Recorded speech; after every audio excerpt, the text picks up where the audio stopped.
Jangan cepat mengikuti sesuatu, latah mengikuti sesuatu yang tidak ada dasar pengetahuannya. Untuk membedakan mata orang beriman dengan yang belum beriman itu, maka mata orang beriman itu dipakai untuk melihat yang baik. Saat Anda gunakan pandangan pada yang tidak baik, seakan-akan Allah menepikan iman dalam mata Anda itu. Kamu ini beriman enggak? Jadi kalau sudah hijrah kemudian masih mengerjakan yang belum baik, ada yang salah dalam hijrahnya. Saya mulai misalnya dari mata nih, mata. Fungsi mata itu kan normalnya melihat kan? Melihat ya. Tapi setelah kita beriman, itu Allah menyebutkan imannya dulu, baru kepada fungsi matanya. Buka Quran surah ke-24, ini An-Nur yang sedang kita akan kaji. Ayat 30 untuk laki-laki, ayat 31 untuk perempuan. Kata Allah, "Qul lil mu'minina yaghuddu min absarihim." Katakan pada pria-pria yang telah merasa beriman, punya iman. Padahal mudah bagi Allah mengatakan misalnya fungsi mata itu melihat, selesai. Tapi yang paling menarik setelah beriman, imannya dulu disebutkan, baru fungsi matanya. Yaghuddu min absarihim. Kata Allah, matanya itu hanya akan dipakai untuk melihat yang baik-baik. Ghaddul basar itu memalingkan dari yang tidak baik. Kalau yang tidak baiknya dibuang, yang sisakan cuma baik ya kan? Baik, lawannya tidak baik. Memalingkan yang tidak baik, artinya kita hanya melihat yang baik. Ayat 31-nya untuk perempuan. Ya, wa qul lil mu'minati yaghdudna min absarihinna. Dan katakan pula pada perempuan-perempuan yang telah merasa punya iman. Itu indah sekali.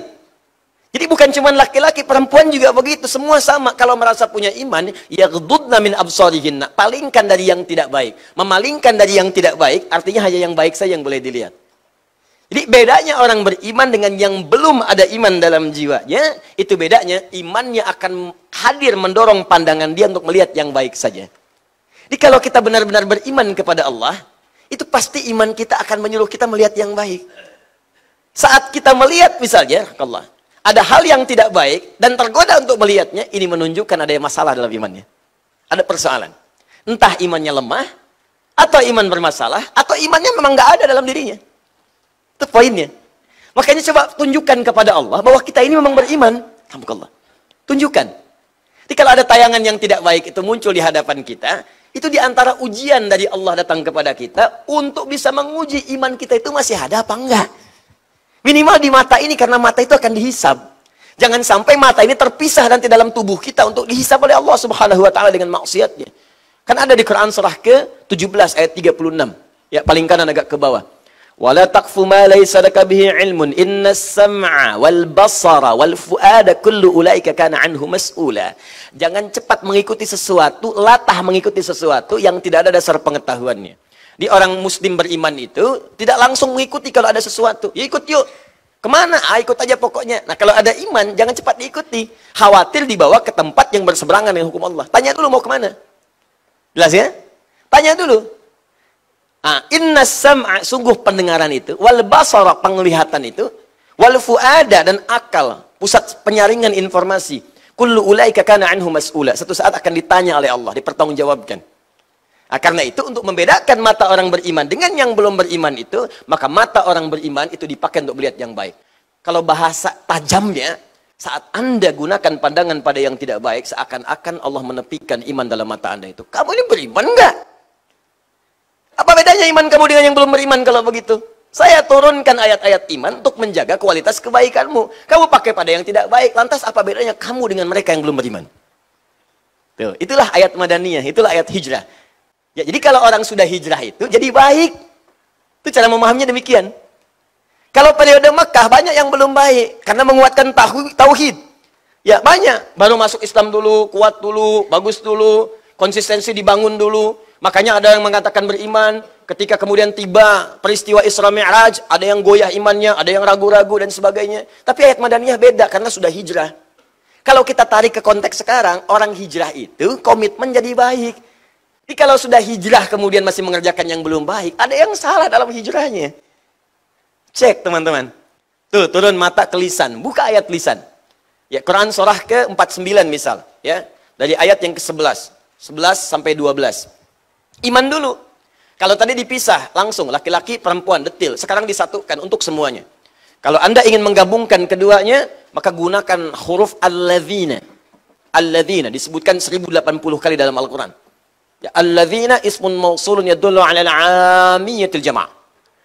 Isim mausul konjungsi huruf yang menunjuk pada objek keseluruhan tanpa kecuali. Nggak ada batas. Laki-laki, perempuan, besar, kecil, tua, muda. Makanya kalau sudah ada alladzina, sudah mencakup laki-laki dan perempuan. Ya ayyuhalladzina amanu. Hai orang-orang yang telah merasa punya iman. Semua laki-laki, perempuan, tua, muda, besar, kecil, kaya, cukup semua. Disebutkan 68 kali dalam Al-Quran kalimat ini. Ya, saya panggil kalian. Baik kalian sedang dekat denganku, sedang menengah, sedang jauh. Harfun nida lil qarib mutawassit wal ba'id, memanggil semua jarak. Ayyuha, ya disebutkan 361 kali dalam Al-Qur'an. Ayyuha, saya tegaskan, ayyunya munada, haknya tanbih. Saya ingatkan, ayyuha disebutkan 150 kali dalam Al-Qur'an. Kata Allah, ya ayyuhalladzina amanu. Demikian cara menerjemahkannya. Hei orang-orang yang telah merasa punya iman. Saya nggak peduli kalian sedang dekat dari saya, menengah jaraknya ataupun sedang jauh dari saya. Sepanjang ada iman dalam dirimu, aku peringatkan. Ha tanbih, aku peringatkan. La yashar qaumun min qaum. Jangan gunakan lisanmu untuk mencela orang lain. Jangan saling mencela, kata Allah. Pada yang tidak layak untuk dicela. Jangan mencela. Jangan sibuk seketika gitu. Di iman kita itu akan menjaga kita dari perbuatan tercela, termasuk mencela sesuatu yang memang tidak harus dicela. Berselisih, saling menghina, itu kan bagian dari celaan. Menghina, celaan. Ayo. Saling berselisih, umpatan, itu celaan. Kalau perbuatan yang sudah tercela, dicela perbuatannya boleh. Tapi kepada orangnya pun itu dihindari. Ini rahasia ya, di antara kita saja. Itu saking istimewanya Al-Quran. Seburuk-buruknya manusia, dengan perbuatannya, itu umumnya oleh Allah namanya masih ditutup. Nama baiknya ditutup. Namanya. Yang dicela perbuatannya. Contoh, ibu kenal Fir'aun? Bagus. Kalau ada yang kenal, saya pulang deh. Siapa itu? Ya? Fir'aun itu kan bukan nama asli, Bu, Pak. Bukan nama asli. Abu Lahab bukan nama asli.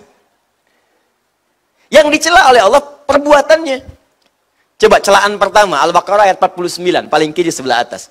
Wa idz najjaynakum min ali fir'auna yasumunakum su'al 'adzab yudzabbihuna abna'akum wa yastahyuna nisa'akum.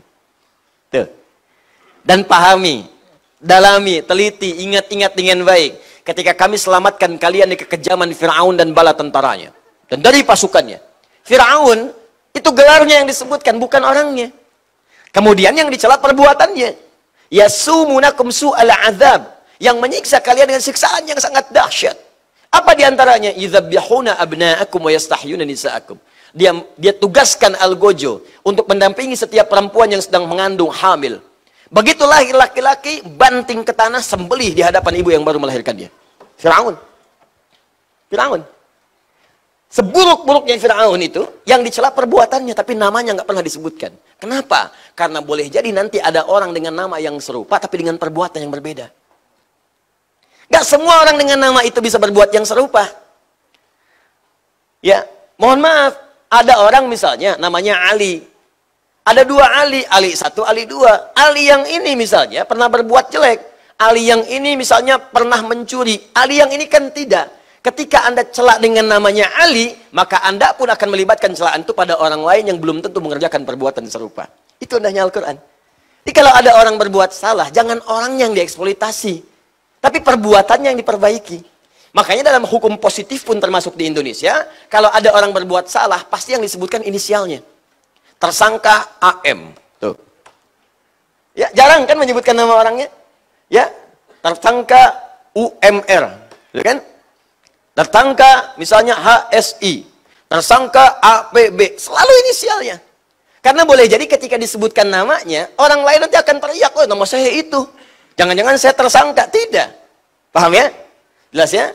Nah, maka Anda pun kalau membuat inisial-inisial termasuk dari Ustadz, cari inisial-inisial yang baik. Jangan sampai menyebutkan sebuah inisial yang menghasilkan nilai yang tidak baik di dalamnya. Kalau masih baik silahkan. Ya, Ustadz Abdus Somad, UAS, masih baik. Ustadz Bakhtiar Nasir, UBN, masih baik. Ya, Habib Rizik Syihab, HRS, masih baik. Ustadz Adi Hidayat, UAH, UAH, masih baik. Nggak ada masalah. Ustadz Yahya Kusmayanto, Uya-Kuya, misalkan, nah itu ganti. Nah, itu nggak usah. Paham ya? Baik. Nah, ini kelihatan sederhana, cuman 2 tulisan, 1 Makkiyah, 2 Madaniyah, tapi diamalkan nggak sama kita gitu. Ini celakanya kadang-kadang, maaf, ilmu-ilmu ini cuma jadi sejarah saja yang dihafalkan dan muncul di ujian, tapi terapannya nggak ada. Coba lihat anak-anak kita yang belajar di Fakultas Al-Quran. Ayo, jurusan Al-Quran. Dia tahu hatam betul kalau ditanya apa itu Makkiyah, Makkiyah bla bla bla bla. Apa itu Madaniyah, Madaniyah begini. Tapi aplikasinya nggak ada. Itu yang kemudian patut kita pertanyakan dalam kehidupan kita sekarang. Sederhana tapi dalam sekali. Nah, An-Nur masuk dalam kategori surah Madaniyah.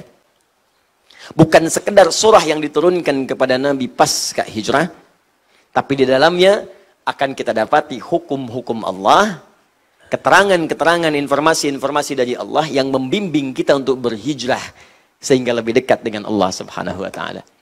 Itu poinnya. Jelas sampai sini?